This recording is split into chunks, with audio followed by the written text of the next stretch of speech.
Nobody has more respect for women than I do. Nobody. Hillary Clinton wants to abolish it, believe me. She wants to abolish our Second Amendment. I think they didn't deny it. I don't think anybody denied it. Other presidents did not call. They'd write letters, and some presidents didn't do anything. Many people have come out and said I'm right. You really do have to ask yourself, where does it stop? Hello and welcome to Fallacious Trump, the podcast where we use the insane ramblings of a national emergency to explain logical fallacies. I'm your host, Jim. And I'm your other host, Mark. A logical fallacy is an error in reasoning that results in bad or invalid arguments. And the logical fallacy we're looking at this week is the hyperbolic fallacy, also known as inductive hyperbole. So Trump is the best in the world at using this fallacy. He is absolutely tremendous at it. Yeah. He is the best ever. And to be completely honest, I'm not sure I'm being hyperbolic there. Because when you commit the hyperbolic fallacy, it is because you are expressing a conclusion that is way in advance or way too much that than you can back up with evidence. There's much more that you're expressing than actually you can kind of follow up. And sometimes it's based on a piece of evidence or a study that you just then take to an extreme. Yeah. And sometimes it's based on just stating something with really very little evidence to back it up, or no evidence in some cases, or sometimes in the face of evidence to the contrary. Right. Okay. But it can't be seen as good reasoning because there's no hope that you can really back it up. There's certainly not based on the evidence that you have to hand. And it's also very difficult to kind of maintain that stance in the face of the history of comedy or even the history of Top Gear. Just with Clarkson saying everything is the best in the world, it's become a kind of cliche. Even he takes the piss out of himself on the Grand Tour. It's the ultimate in hyperbole to maintain this hyperbolic state in the face of all of that's gone before. Yeah, absolutely. And the more you do it, the more ridiculous it becomes. And and we all do it sometimes. We all say, you know, I've had the worst morning ever. And people know that you're not being genuine in that. They know that you're being dramatic and not trying to tell the truth. But when it's used in an argument where you don't have other things to back it up or other points to make, and your only claim is, no, this is the best ever, then it becomes your argument. And it's obviously not a good argument. So one example we have from Trump is when Gold Star widow Maisha Johnson claimed that when the Donald called to express his condolences for her husband, LaDavid, he couldn't remember her husband's name. He was like so uninterested in making it a good call. He didn't even remember her name. Yeah. Now, Donald could have, it's obviously he's never going to admit this, but he could at least have said she was very emotional. She probably doesn't remember what I said or something like that. But of course, instead, he had to claim that he has one of the great memories of all time. So it's not possible for him to forget things like that. Literally, he pointed to his head and said, I have one of the great memories of all time. It's just so childish, isn't it? It's ultimately he doesn't want to take responsibility for anything, and he does that by just saying that he's the best at stuff rather than being the best at stuff. And if he would just admit that he isn't the best at these things, and it was a very emotional moment, and I was feeling emotional, she was feeling emotional, and you go, well, there's a properly humane human.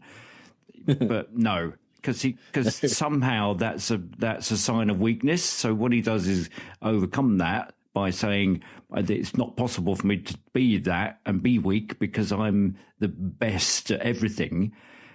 And in the thought that people would believe him. Yeah.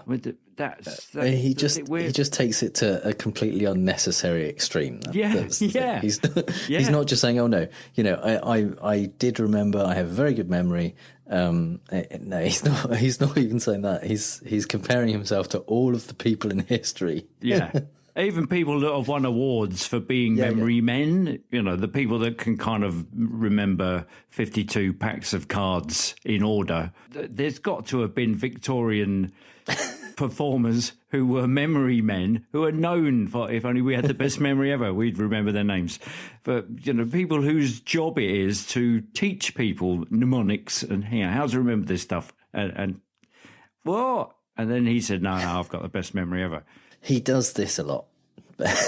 Yeah, I mean, it's one of his main traits, really, is saying how great he is and how he's the best at everything and how he's the biggest expert in things and he knows more about war than generals and more about medicine than doctors and all that kind of stuff. Yeah. So I made a little compilation of some of the moments that he has come out with this stuff over the last few years. Having a drone fly overhead, and I think nobody knows much more about technology, this type of technology, certainly, than I do. Nobody knows politicians better than I do. There's nobody bigger or better at the military than I am. Nobody's better to people with disabilities than me. There's nobody that's done so much for equality as I have. There's nobody that understands the horror of nuclear better than me. Nobody knows more about trade than me. Nobody loves the Bible more than I do. Nobody knows more about taxes than I do. Nobody builds walls better than me. Nobody's in the history of this country has ever known so much about infrastructure as Donald Trump. Nobody knows more about debt than I do. I am the least anti-Semitic person that you've ever seen in your entire life. I know more about drones than anybody. I know about every form of safety that you can have. There is nobody that respects women more than I do. I think nobody knows more about campaign finance than I do. There's nobody more conservative than me. I was the one that really broke the glass ceiling on behalf of women. I understand money better than anybody. I know more about ISIS than the generals do, believe me. I know more about courts than any human being on earth. I think I'm much more humble than you would understand. And despite all that, he's most humble and military, or what was I'm the biggest and the best at military. Military, yeah. And also, nobody understands the horror of nuclear. Yeah. Well, nuclear what?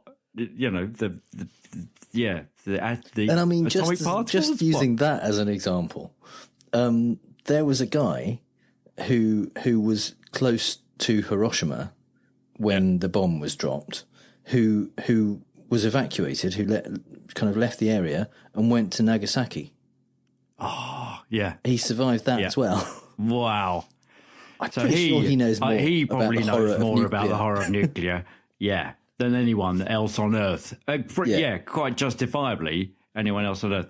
So is that so the inductive, when it's called inductive hyperbole, is the sense that it's called inductive because it calls upon itself as proof of itself. It's about inductive reasoning.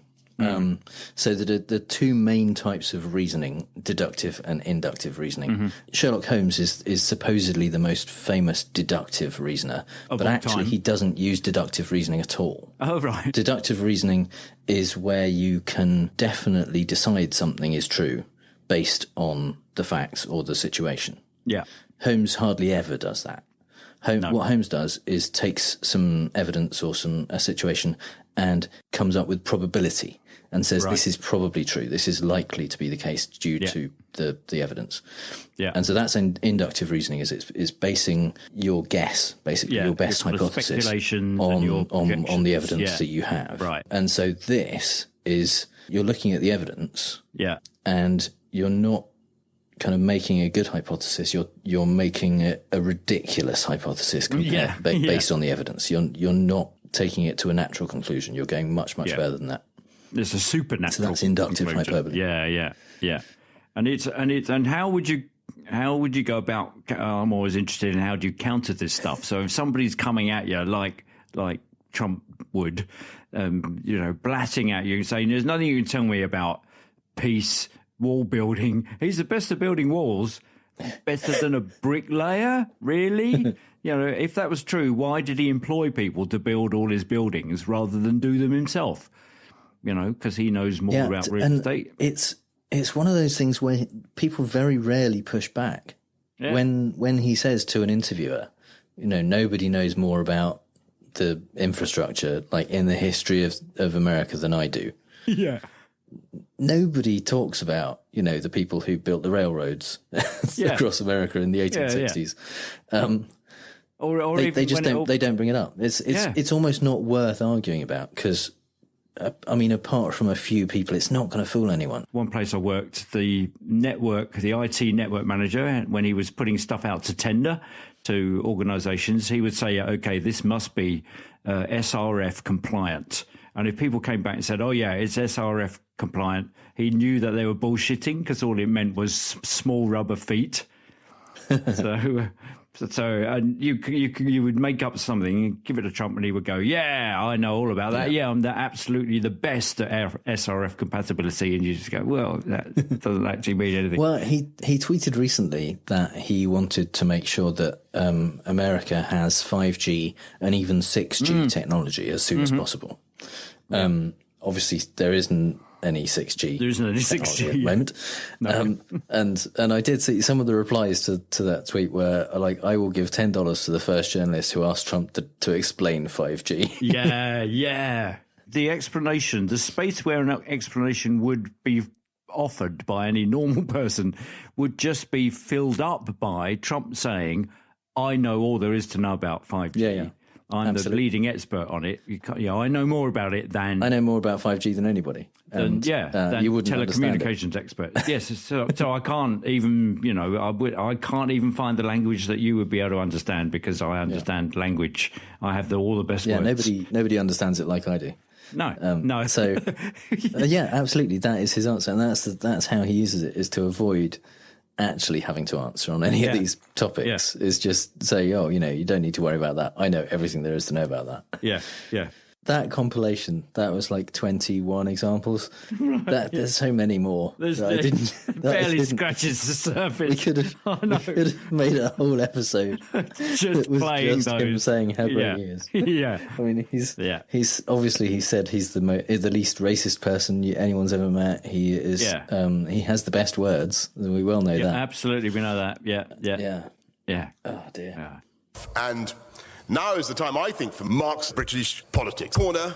Well, over this side of the pond, the example I've chosen now is because we are some 30-odd days away from leaving the EU. I hesitate to use the word crashing out of the EU because apparently there's no deal yet made. And the example that I've got is from Liam Fox, who was Secretary of State for Trade and Industry, still is, I think. And he made this statement on the Today programme on the 20th of July in 2017. The free trade agreement that we will have to come to with the European Union should be one of the easiest in human history. We're already beginning with zero tariffs. And we're already beginning at the point of maximal regulatory equivalence, as it's called. In other words, our rules and our laws are exactly the same. And the only reason that we wouldn't come to a free and open agreement is because politics gets in the way of economics. So what I love about that, so there you go. When you go, well, that's the lot reason. Of politics must have got in the way. Absolutely, and it still is. And the fact that he says it's the easiest one in human history, and you think, really, in the whole of human history, one of the easiest trade agreements in human history is one that I did in a playground once when I had some collecting cards and I had two of them that were the same and I wanted another one from a friend of mine and I said, okay, well, I'll give you one of mine for that one. Surely that was quite an easy trade agreement. That's quite a lot easier, yeah. Yeah, and that's part of human history. Whereas, so Liam Fox tries to sort of propose that there are some evidence for him saying it will be one of the easiest in human history because we've got zero tariffs at the moment and we've got regulatory equivalence. So our rules and laws are exactly the same as they are with the EU, except part of the politics that's got in the way of the economics is that's the whole point of getting out of the EU, apparently, was to take back control of borders and immigration and trade deals, which would mean that the regulatory equivalence, the fact that the rules are the same, is the thing that means we need to leave because we want to be in charge of having them. We want to be able to make them different if we want to. Okay, cool. So the other example is Boris talking about the self-same Brexit.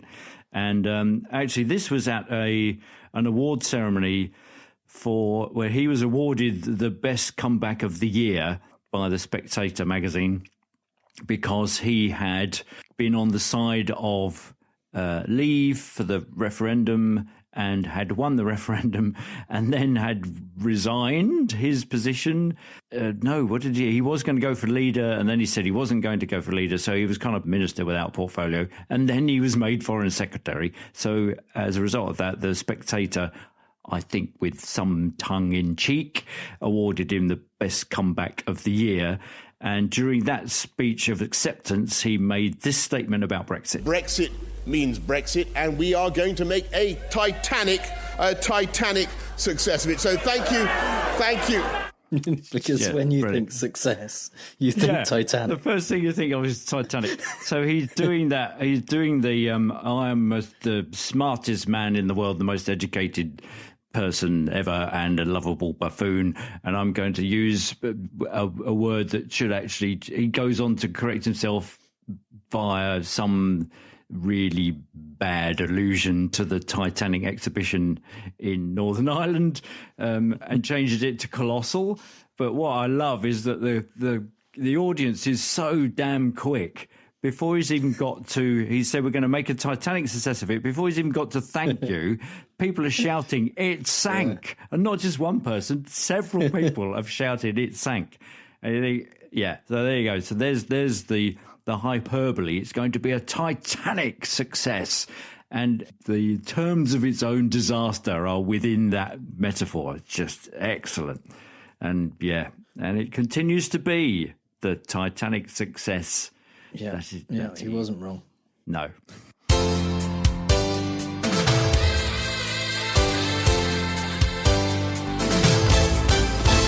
the wild, it's a fallacy. In the wild, it's a fallacy.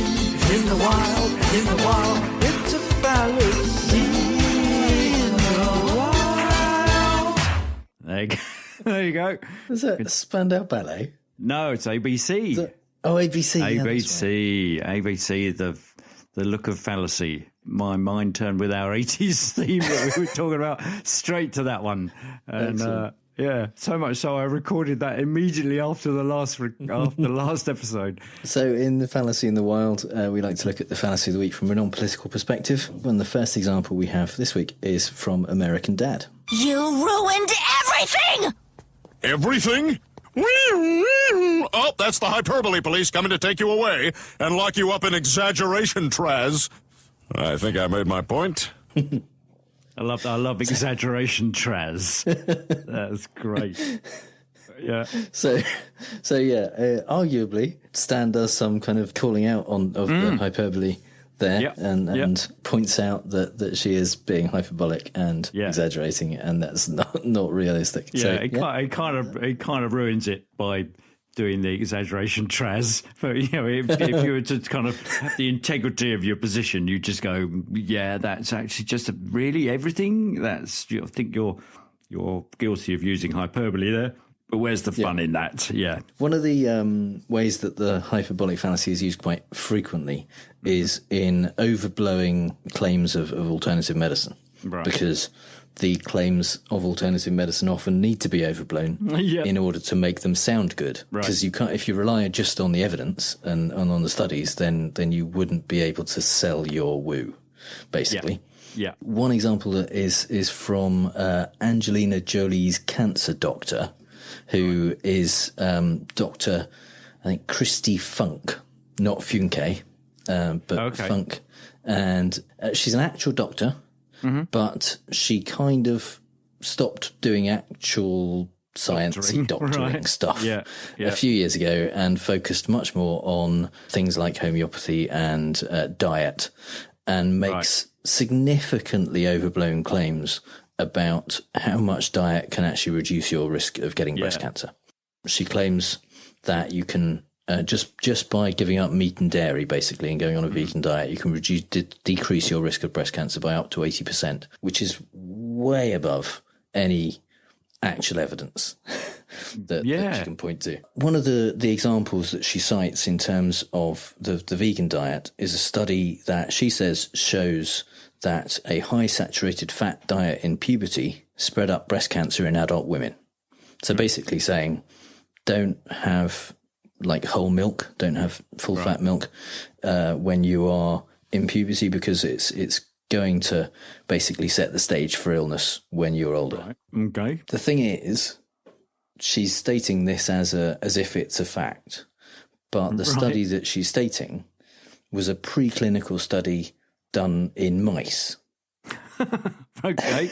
Yeah. So, and this was a study where prepubescent mice basically were fed a low-fat or a high-fat diet and then given a chemical that would induce breast cancer. Right. So it wasn't just kind of seeing whether they developed it. Susceptible. It was introduced into them. It's a preliminary study that gave some interesting results, but definitely can't be directly translated into human puberty, human breast cancer. You know, it's a model, basically. Yeah. And a huge amount more needs to be done before you can start saying, don't drink milk in puberty because you'll get breast cancer. It makes me think that it's an argument from small numbers. It's that kind of stuff, but without the numbers. It's kind of using the hyperbole to take, a small sample, like we talked about the MMR sample and that kind of scandal, where it becomes ramped up, in a hyperbolic way, saying, yes, this stuff will do that to you. Absolutely. And that's just one example of where she is pushing her kind of vegan diet thing as the cure. Well, not the cure even, but the prevention, the way of stopping yourself from getting breast cancer. Yeah. So this is based on an article by David Gorski in Science-Based Medicine, which is really good and breaks down all of the details of this cancer surgeon's claims that she put in the Sunday Times and in various other publications. We'll put a link to the article in the show notes for this episode on our website, and you can see all of the different things that this woman claims and why they are hyperbolic at best in the claims that they make. And dangerous at worst, because if you think... Yeah, absolutely. If in a way they'd applied that to Angelina Jolie, given her, genetic predilection for breast cancer, and hadn't done the prophylactic surgery, just did the mouse-based woo, sure, she might have got it. Might fall well. Yeah, absolutely. It is dangerous in that sense if people do. I mean, this is the thing about alternative medicine. It's dangerous if people use it instead of real medicine. But it's really negative that what this woman is basically saying is, for a lot of women who get breast cancer, it's kind of their own fault. Right. She's saying that in basically 80% of cases, the reasons that you get it are because of your diet or your lifestyle or whatever. Yeah. And it's something you could have done something about but didn't, which is really negative, because that's not true in many cases. It's definitely, there are factors. People should be given correct information about this stuff so that they know the choices that they can make, but also so that they're not made to feel bad about something they didn't really have any control over. So my examples, I was interested in, when we were talking about doing this episode, the first thing that jumped into my mind was the greatest show on earth, which, in a way is a very Trumpian kind of phrase. So I was looking up the history of where that came from, and were some really nice parallels. So it was once said about a guy called Dan Rice. He had a circus between the 1830s and the 1860s, which was the first to be described as the greatest show on earth. And so looking up Dan Rice, he was an American entertainer of many talents, famously as a clown, preeminent before the American Civil War. He was a leading personality in the new American pop culture, brought on by the technological changes of the Industrial Revolution and resultant mass culture. Who would have thought there was pop culture in the 1850s? Rice became so popular, he ran for president in 1868. But with changes in circus venues and popular culture after the Civil War, his legendary talents gradually slipped into almost total historical obscurity.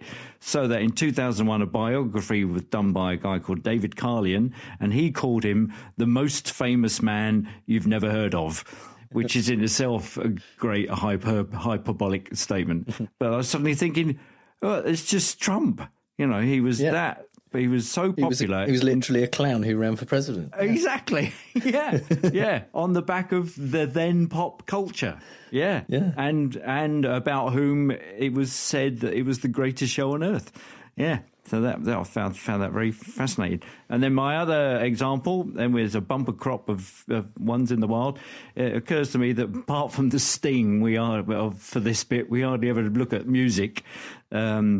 But the 22nd of March this year would have been the 50th anniversary of John and Yoko's wedding. And it occurred to me that the Ballad of John and Yoko contains a hyperbole at the end of the kind of the chorus, I guess. The weddings are going, they're gonna crucify me. So there's quite, I think the hyperbole in there is twofold. One, that, you know, things are getting so bad they're going to crucify me. And I think the other hyperbole is that he likens himself to Christ. He just kind of goes, Christ, you know it ain't easy. You know how hard it can be. So he's kind of in that way. Not for the first time, it should be. Not for the first time, yeah. 1965. We're bigger than Jesus, he said. Yes, before, exactly. Yeah. But I think they're typically Beatle fashion. They're kind of doing it with their tongue in the cheek. They know exactly what they're doing, and saying this stuff is going to provoke people. And the other interesting fact about this one is that only John and Paul played on it. So that's Paul playing the drums. Just when you thought Ringo was the worst drummer in the Beatles, just listen to Paul's drumming. Someone said, is Ringo the best drummer in the world? And John, he said, he's not even the best drummer in the Beatles. Yeah, turns out he is. Yeah. So, before we move on to fake news this week, we have a favour to ask. Yeah, we are involved in a competition to win some podcasting gear, some better kind of microphones and mixers and all that kind of stuff.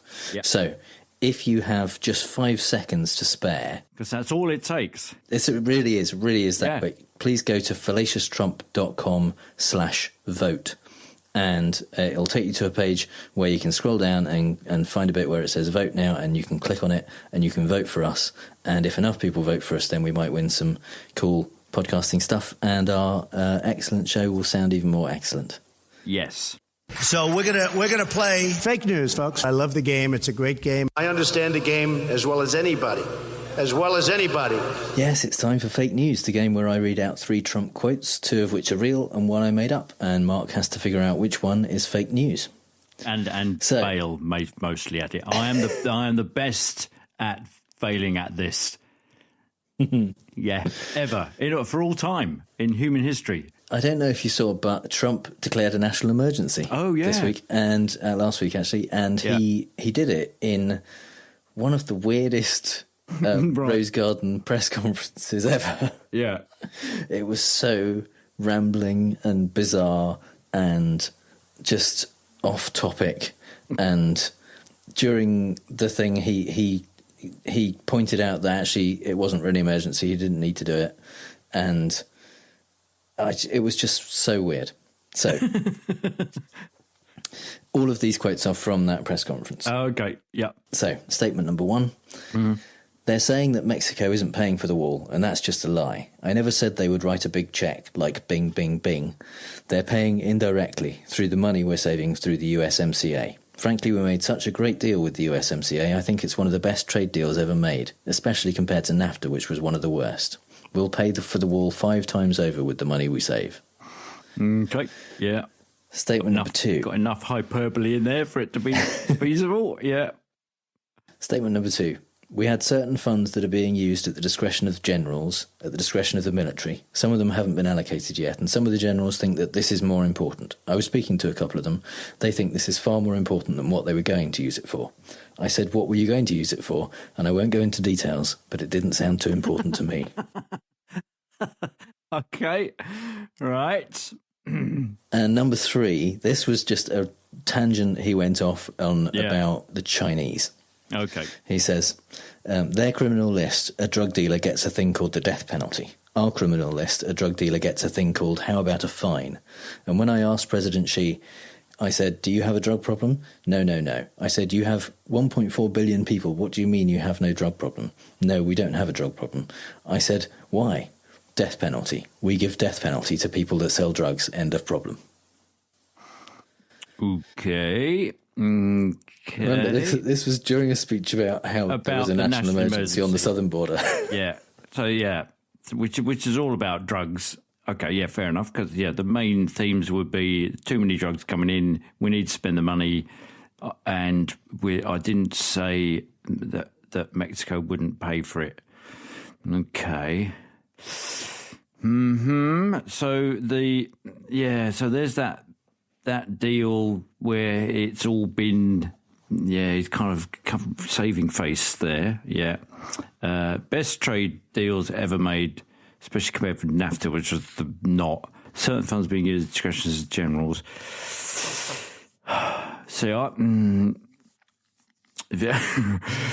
that's a typical Trump thing. I wouldn't go into details, but I've saved you the trouble of having to go through all this. I've just dismissed it because it didn't sound too important to me. Okay, criminal list drug dealer gets the thing. Okay, well, I think you made up number one. Number one's the one you made up because the lots of hyperbole and references to the other deals. Yeah, I think number one. The number one is the one you made up. Okay, so which of the other two are you more confident about? I'm more confident about the drug dealer one. Okay, so we'll go with that one. We'll start with that one. Yeah. Number 3, you think is real. Yeah. And number 3 is real. Their criminal list, a drug dealer gets a thing called the death penalty.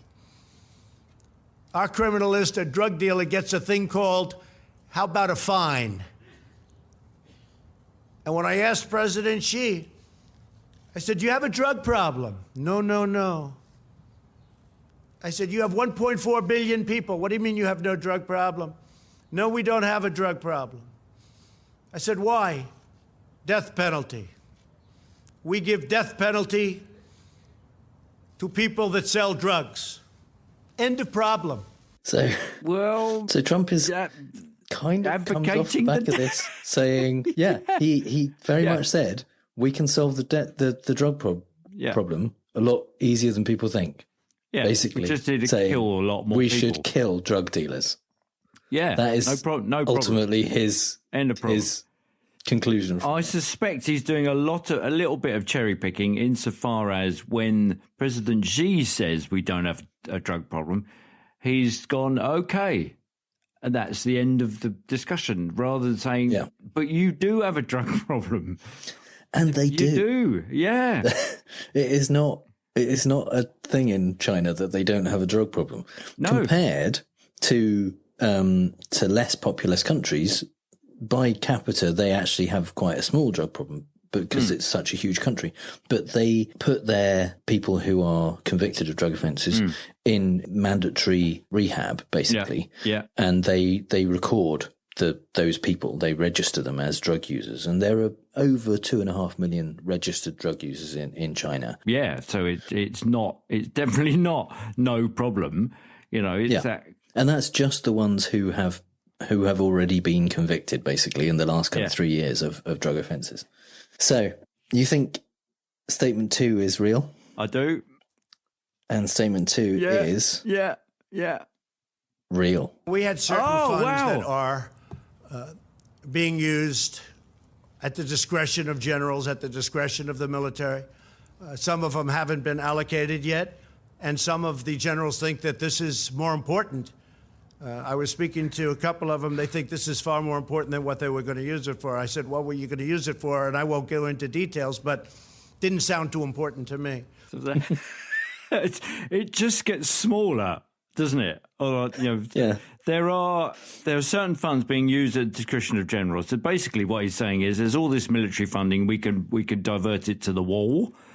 And so there's certain funds being used at the discretion of generals. Okay, yeah.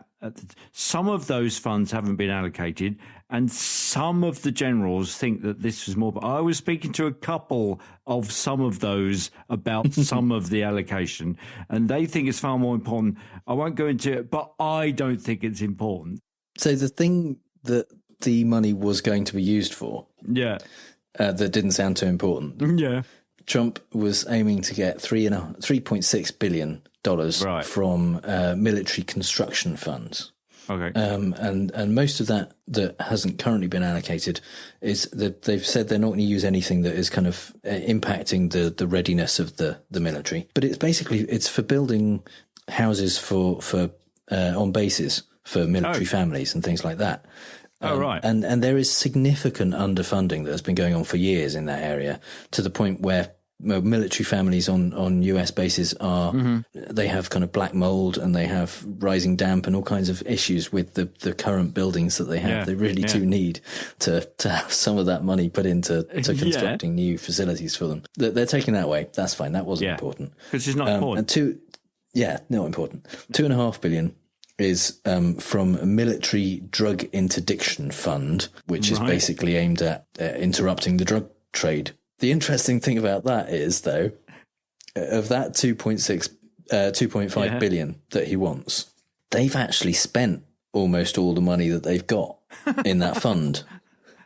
So they've only actually got about $85 million left in the fund. Right. And to get more into the fund, to put towards the wall, they have to go to Congress to reallocate money. Yeah. So weirdly, that's not going to be happen, interesting. Is it? Yeah. Congress might have something to say about that. And even so, that money is kind of doing the same kind of job of interrupting the drug trafficking industry that apparently the wall is supposed to do. Absolutely. That money lets the Pentagon, through the military, support federal, state, and also foreign agencies to prevent drug trafficking. Right. So basically stopping drugs coming in over the southern border, for example. Yeah, weirdly. So what? So, and that's not important. So you're going to divert that money. That doesn't sound important. No. It doesn't sound like it's much more effective than steel slats. All of that means that you won. Oh yeah. Oh yeah. Oh yeah. Forgot about that. Hey. Yeah. Oh that's right. So you are now up to 32%. Yay! Which is dangerously close to actual chance. And probably a value higher than any amount of money that will ever get spent on the wall. Oh yeah. Yeah. Definitely. Yeah. Yay! All right. There's one more clip from that press conference that I just had to play. I'll sign the final papers as soon as I get into the Oval Office, and we will have a national emergency, and we will then be sued, and they will sue us in the Ninth Circuit, even though it shouldn't be there. And we will possibly get a bad ruling, and then we'll get another bad ruling, and then we'll end up in the Supreme Court, and hopefully we'll get a fair shake, and we'll win in the Supreme Court. Just like the ban, they sued us in the Ninth Circuit, and we lost, and then we lost in the appellate division, and then we went to the Supreme Court, and we won. What the fuck was that?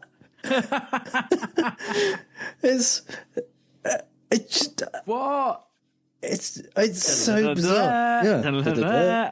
It's on. I think it was Seth Meyers on his show said it sounds like a kind of an 8-year-old telling you what he saw at the zoo. It's like and when we saw elephants, and then we saw a monkey, and then we saw a camel, and then we had some potato chips, and then we had so ice cream. Weird that. And it's kind of, even before you've announced the emergency, state of emergency, you know that the people are going to go, well, yeah, we're just not going to do that. We're going to sue you. Yeah. Or we're going to take you to task. Or he said, many presidents have done this in the past, signed national emergencies. Yeah. They very rarely get sued. I shouldn't be sued. But in the past, they haven't done it to fund something that they couldn't agree with Congress to fund. They haven't done something where later in the same announcement they've said, I didn't need to do it this way. It's not an emergency then. Yeah.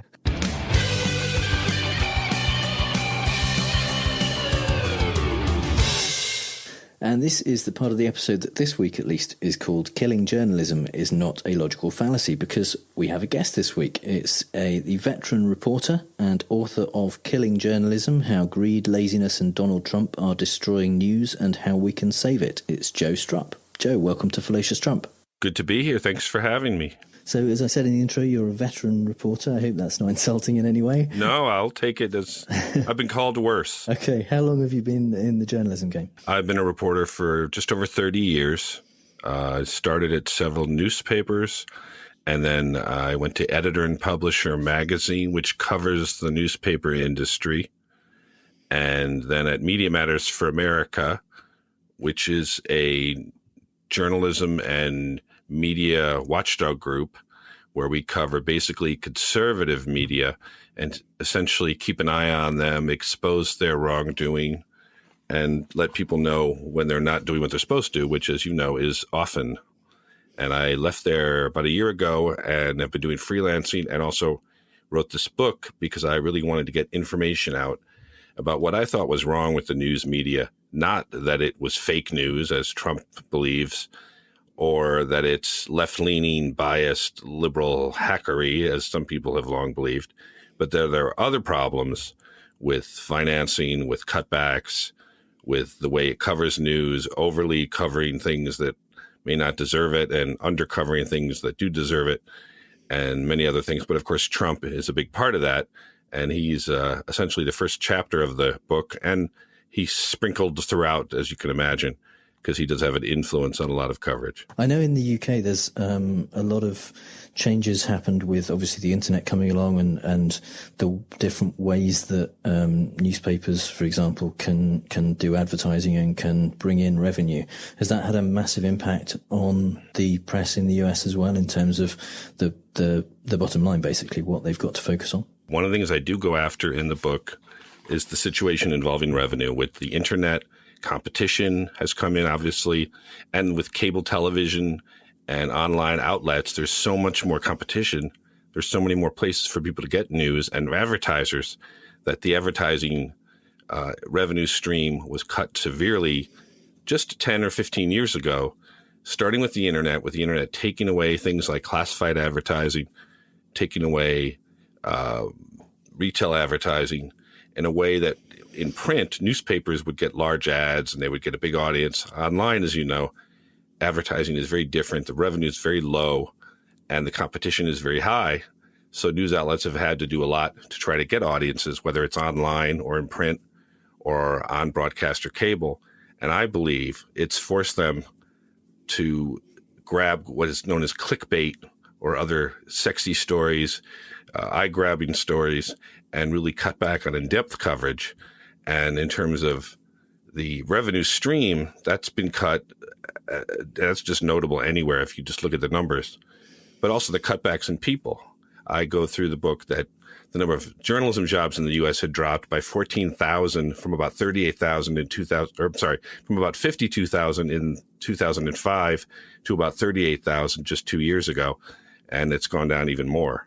So that's the real cutback is revenue has cut back the resources, the manpower, but also the choice of stories because they are desperate for audience. They'll basically keep hacking away at anything that they know will get eyeballs, whether it's a Trump story, whether it's a story about The Bachelor or some other pop element, or even weather. I mean, the weather over coverage is amazing. They go on and on for hours if there's some kind of storm, whether it's big or little, as long as they know people will watch it. And they will not go after more in-depth things that take more time and reporting and maybe not grab as many eyeballs, but be as important or more. Sure. And I guess with the reduction in staff, each reporter has to put out more content in the same amount of time. So they can't spend as much time researching or writing a story. Right. We have fewer people doing more news because not only is there are there fewer resources to do the coverage and editing, but there's more time to fill. You have 24-hour news outlets. You have essentially 24-hour websites because there is no more deadline. The deadline is every minute. If something happens right now, it gets quickly written up or edited or chopped together video, and it's bang, it's out on the internet. Years ago, you would have until the 5 o'clock, 6 o'clock, 11 o'clock news show or the deadline for the daily paper or the print product. You'd have time to review, fine-tune, edit, and get the story out. But now it's instantaneous, and there are a few people to do it. So in this new landscape, what kind of impact has Trump had coming along and affecting news in what way? Well, he did it in two ways, which is kind of interesting. First off, during the campaign in 2016, he initially was given almost over coverage. News outlets, especially the cable news channels, would put anything he did on the air. They'd leave the camera on at his rallies for hours and just let him speak. And then when he started to lie about so many things, just outright untruths, they wouldn't really be able to correct them and fact check them because they weren't ready for it. They weren't expecting it, and they really weren't set up for it. And then when they started to do some in-depth reporting and started to call him on things, a lot of it his sexual harassment, sexual abuse allegations, and just straight lying on his part, then he turned on a lot of the press, as you may recall. He would go to the rallies, he would put out his untruths, then they would correct him, and he would point to the reporters as fake news. And many of his followers and supporters started to believe that what he said was true, and what the press, and many mainstream press, MSNBC, NBC, CNN, New York Times, he would make people believe they were the ones that weren't telling the truth, when in fact he was. That built a real opposition and almost danger to some reporters. Katie Tur of MSNBC writes in her book about being verbally harassed and pushed around.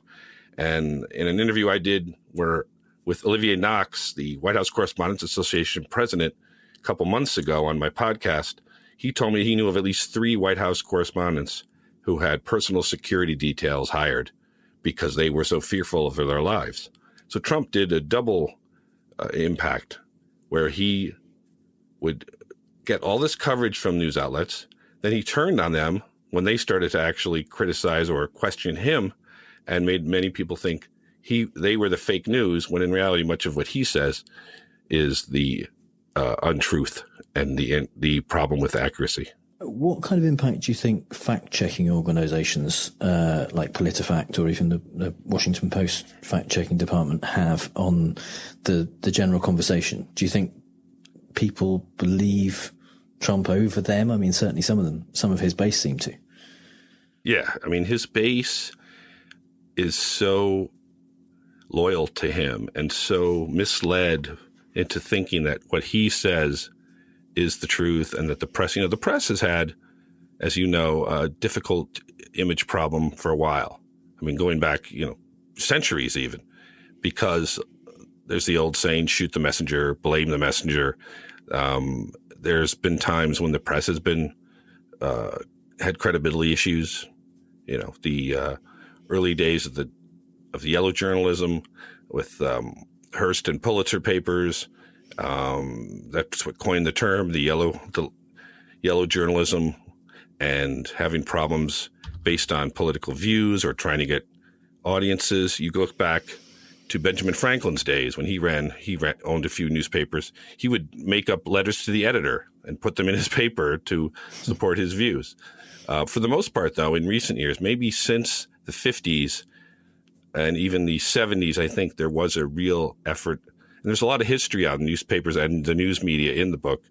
I do a whole chapter just looking back on sort of where we got to how we got to today. There really was an effort in the recent decades to just be professional and put out accuracy and credible work. And I think one of the things the internet does is it allows even reporters to get access to information quicker, and people can see more news outlets. I think that's one of the positives of the internet.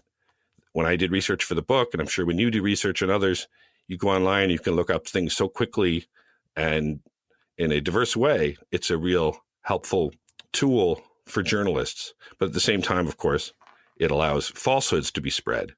But I think most journalists, as I say in the book as well, want to be accurate. They want to get information out.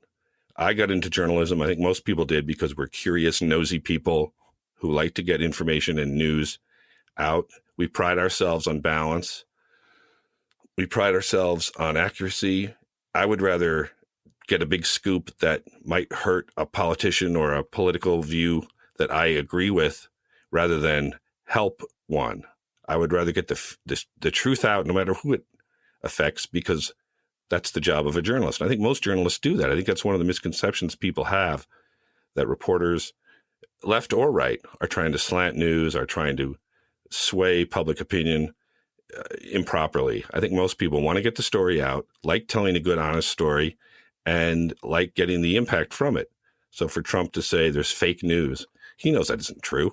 He's not stupid, but he knows it's a good way to gin up opposition in a frenzy rather than focus on the issues. Do you think Trump's accusations of fake news have led mainstream media sources to be more cautious in reporting in case they are caught out in a mistake, and then it kind of validates what he's saying? I don't think they've really been more careful in what they consider to be accurate, because I think all along, most of the good mainstream quality news sites have always followed efforts. I think some are maybe double checking a little more, and that's a good thing. More fact checking can only lead to better reporting and better accuracy.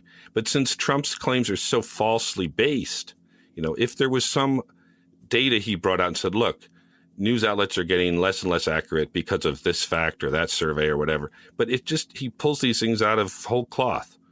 He makes them up. Yeah. So for a news outlet to say, well, he's saying we're fake news, so we better not be so fake. Well, they're not being so fake. But in some cases, and some editors have told me that in the book, that they are having to be as accurate as possible. And that's a good thing, to be fact-checking consistently. When I was at Media Matters for America, since we were a watchdog for conservative media, keeping an eye on conservative outlets, they would come after us for any even mild inaccuracy. So we were double and triple checking our facts. And in the end, that was a good thing, because we had rarely a need for corrections, and almost all of what we reported was true. And if something wasn't completely confirmed, we wouldn't go with it. And I think that's a good thing. I think news outlets need to wait and check things out. I don't know that that would help Trump in any way, because if you're fact-checking more, then you're confirming your reporting better. And if it's a report that is critical of Trump, that's not going to make a difference to him. He'll call it fake news just because he doesn't want anyone to believe it. Yeah, that sounds about right. Okay, Joe's book is Killing Journalism, How Greed, Laziness and Donald Trump Are Destroying News and How We Can Save It. Joe, how can people find more out about you? Good question. You can go to my website, joestrupp.com. That's JOESTRUPP.com. You can also go to Amazon.com or BarnesandNoble.com to order the book, and ask your local bookstore to order it. We are out on all the book print systems and places where the books are purchased by bookstores. And on my website as well, you can see some other interviews I've done and events I'm going to be having in New York and New Jersey and Washington. And my main website, joestrupp.com, has a lot of that background. Great. Thank you very much for joining us, Joe. Thank you.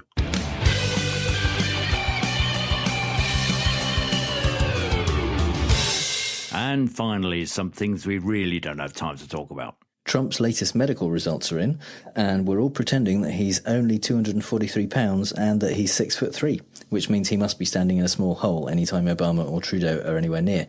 The best part of this year's fictional doctor's report is where Dr. Connolly says the president is in very good health and then predicts that he will remain so for the duration of his presidency and beyond. And beyond. Honestly, some people can't afford basic healthcare, but the White House gets psychic doctors. Yeah.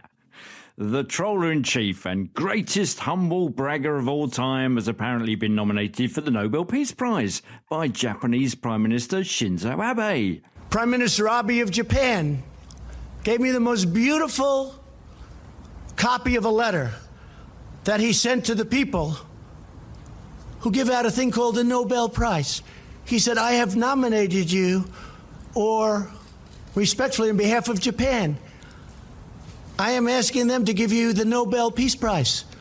I said, thank you. Many other people feel that way, too. I'll probably never get it, but that's okay. They gave it to Obama. He didn't even know what he got it for.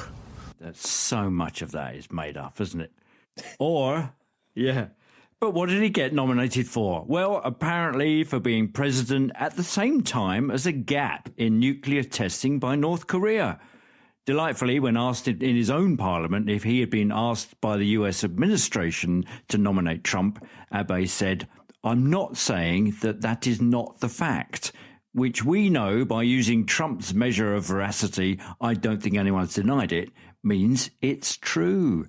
Oh, Obama got one, can't you get me one too? I'll be your best friend." Needless to say, Trump didn't get it. A federal judge has ruled that Paul Manafort intentionally lied to Special Counsel Robert Mueller's office, which is just the latest of the crimes he's committed since being arrested. On the plus side, since it invalidates his plea deal and means he'll probably spend the rest of his life in prison, he can just keep on committing crimes now, and there's not much more they can do to him. Might as well. Yeah. He loves it. He loves it. He just keep going. Yeah. Trump's latest tweet about Native American genocide in a slur against the latest to join the presidential race. Elizabeth Warren, sometimes referred to by me as Pocahontas. Which ends... See you on the trail. In capital letters, a not too veiled reference to the Trail of Tears. This caused outrage this week, as per usual, and Fox News analyst Brit Hume dismissed the outrage, as per usual. This time, however, using an unusual defence, maintaining that Trump is too ignorant of 19th century history to have known it's a joke. Hume explained that Trump says ignorant and offensive things regularly, but he's not noted for veiled references to historical events. But being stupid still doesn't mean it's not offensive. Ignorance is no defence in the eyes of the law. And also Jeremy Clarkson. A MAGA hat-wearing Trump supporter attacked a BBC cameraman at a Trump rally in El Paso. Nobody knows what motivated the attack, which came just a few days before Trump called the press the enemy of the people for the 50th time. Yeah, who knows what caused that then? It's a mystery. Yeah.